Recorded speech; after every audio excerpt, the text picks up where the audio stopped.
Welcome to the Home Business Podcast with Richard Captain Henderson, publisher of Home Business Magazine, and Sherilyn Colleen, managing editor. This how-to show helps you successfully operate your home-based business.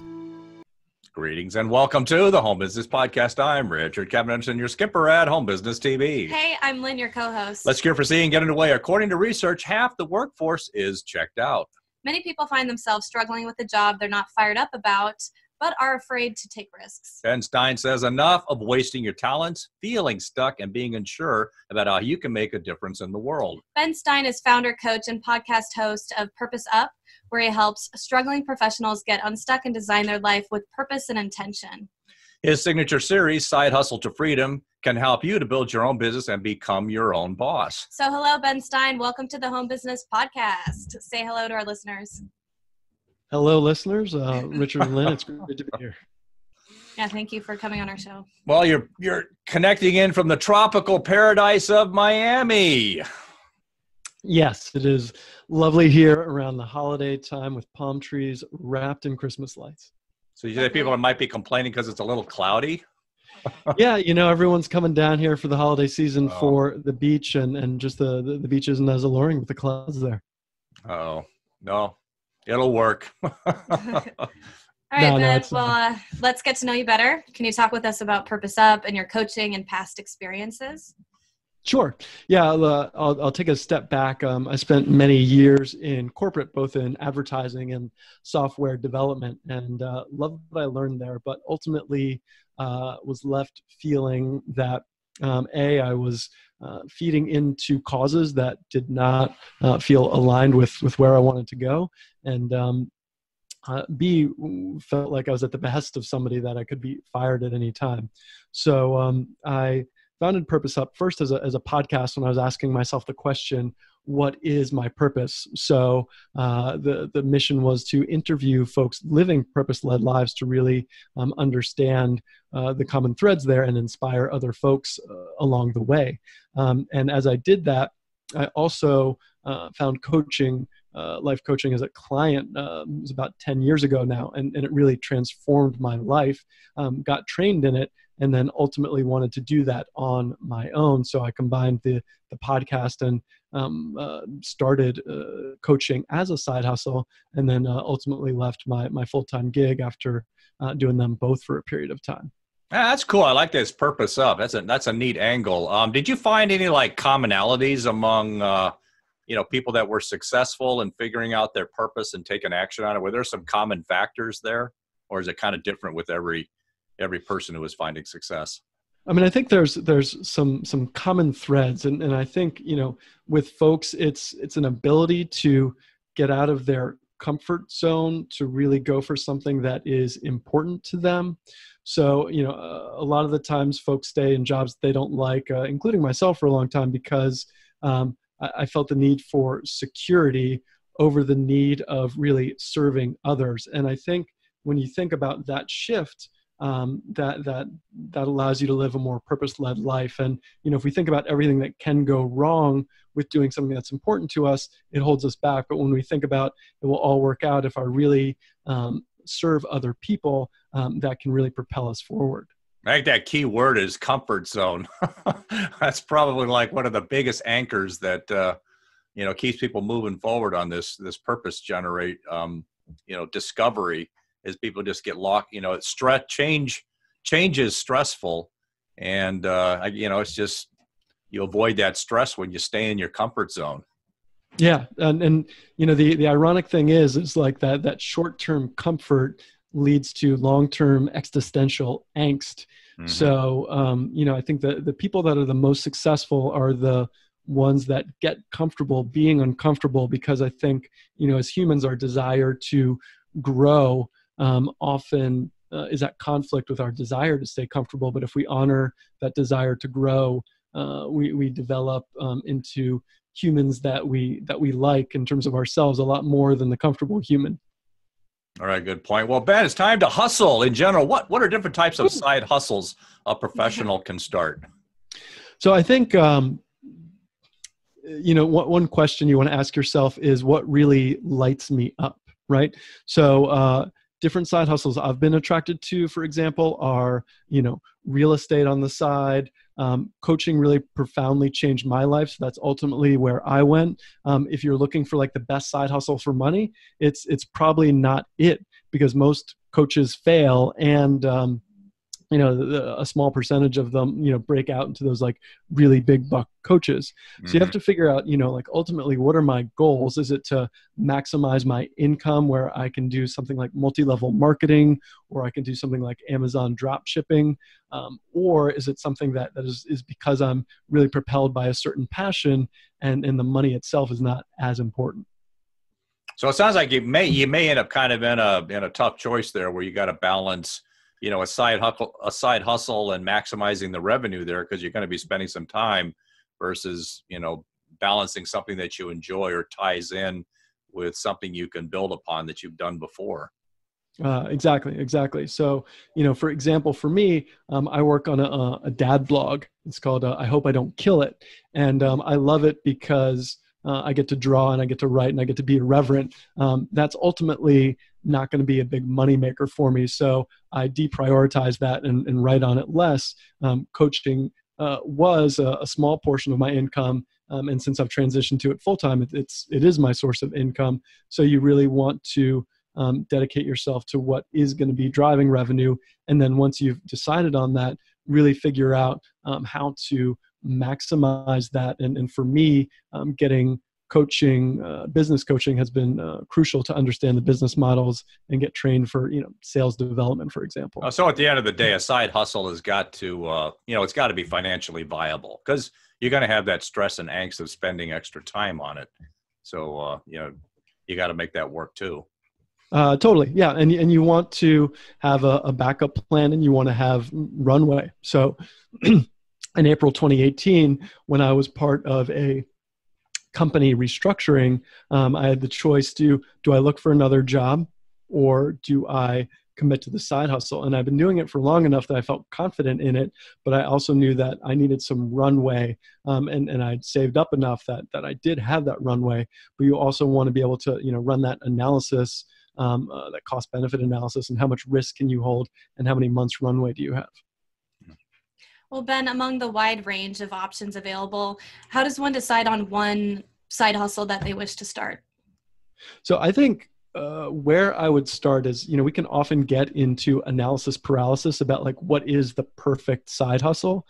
And I think it has to do with like, what are you interested in? What's out there that can make money? So even if you like Google like most profitable side hustles, there's like plenty of sites that come up. Like one of them, and podcasts I love is, like Nick Loper has Side Hustle Nation, and he's got lists and lists of different side hustles you can do. But I think the most important thing is to pick something and get started. So for example, my first entrepreneurial endeavor was a t-shirt, online t-shirt thing for a political candidate. And that was fun. I made some money, but I realized that I could go all in on that and try and scale it. But ultimately, I wasn't passionate about it. So what I'd invite people to do is see what interests you, and then experiment with it, rather than worrying about this being the only thing you can do or the end all be all. Because I think when we try and focus on that like perfect choice, we take time away from experimenting and getting those entrepreneurial legs going. So kind of honing in on a purposeful side hustle, I think you're saying the most important thing is to get started and pick something, and then, evaluate how viable it is. And then as a longer term goal, be moving towards something that's purposeful. Yes. I mean, if that is your goal, ultimately, if you want to say, I want to maximize because purpose is providing my family, the best life possible, then, that is another kind of way to think about it. Well, that's a really good point. That ties into what you're actually doing. I mean, that would kind of weigh in the favor of having a financially viable side hustle, and kind of skewing it that way, because, there's other people that are generating benefit, your immediate family, from what you're doing. And they're going to, when you're running a side hustle, they're going to be impacted with your time. So, maybe that makes it more purposeful. Right. More money can make it more purposeful. Right. So, one of the things that I'm going to be exploring in 2020 as a way to diversify income streams is, multi-family investing in real estate. So, I know some folks that are in that space and really thinking about, okay, how can I invest the money I have, maximize those passive income streams, and do the work that I love doing, which is coaching folks. So, that'll be my next side hustle. So as we discussed, one of the biggest challenges with the side hustle is time. Ben, how do we balance our side hustle with the full-time job that you're focused on primarily? So I think, the key word is, there's a few things. One is energy management. Two is flexibility. So I remember when I was, putting together a summit similar to my side hustle to Freedom Summit. I left work to do some interviews for that. I would do them after hours, and I would see clients kind of after hours. So one is really tight schedule management. Two is knowing what hours are non-negotiable for your side hustle and being really strict about that. So for a lot of folks, early Saturday morning to mid-Saturday works great. Same with Sunday. And then if you got family, it's like, okay, not being afraid of investing in extra childcare to give you those extra hours of uninterrupted time so you can really make progress, and knowing that you're going to make progress, but you just need to actually schedule it and be really deliberate and intentional about it. And in addition to that, you do need to schedule in that downtime so you're not burning out. And then lastly, that flexibility, when work flexes up, you need to able to flex the side hustle down and not let that derail your progress, but be flexible there. Let's get a little bit more into that with your frame of mind in this. It'll be critical. How can we foster a mindset and energy shifts to make a side hustle fun and easy with all these, demands you just talked about with scheduling and competing priorities? Yeah. So one of the kind of quotes from Tony Robbins that I love is the quality of your life is determined by the quality of questions that you ask yourself. So for example, if we're constantly in a state of mind saying, how am I going to get all this done? It does not lend itself as to, okay, what is the most impactful thing I can do today, right? So we get to look at the questions that we get to ask ourselves, and we get to have what I find works best for me is a daily mindset practice. So that includes journaling, where I'm talking about my brags, so I can constantly remind myself of the progress I'm making, because we often just beat ourselves up. Gratitude journal, because it's hard to be kind of in fear or scarcity when we're in gratitude. Some visualization so we can close our eyes and really feel what it is that we want to accomplish, like it's already there. And then lastly, some meditation works really well for me in terms of bringing the anxiety down. Now, I know a lot of folks say, I don't have time for all of that with the side hustle. I don't have time to meditate. Right. But oftentimes those folks that say that probably need it the most, because when we're able to kind of act our calm state and get out of that beta flight or fight mode in our head, we can get a lot more done in a lot less time and be less stressed out. Well, there's certain things as a small business owner or entrepreneur, you've got to grind through. There's certain things you have to do that you don't want to do. And, you got to schedule them in, and, it keeps the wheels running in your business. Is there any advice you can give with that mindset to be able to burn through? Is it better meditation, or, to get a better frame of mindset to grind through those things you really don't want to do? So, I think number one is scheduling them and honoring your commitment. So for example, I do not enjoy bookkeeping, right? But right. I get to do bookkeeping so I can keep track of everything. So A, it's scheduling. B, if I'm noticing that I'm telling myself stories like, gosh, I don't want to do this, I can put this off, then what I want to do is change my state of mind. So maybe it's getting up and dancing before doing it. Maybe it's putting in some music that I really enjoy, but finding a way to make it fun, so that even those things that we don't enjoy doing can be more fun than they would be if we're just like, oh, this sucks, man. All right, so I hate bookkeeping too. So you're saying I should start dancing? I think if you do a dance party beforehand, get your energy up, and then listen to some good music, you will make it a lot more enjoyable, and you will dread it less. Or you could just skip in and just dance. Whatever you prefer.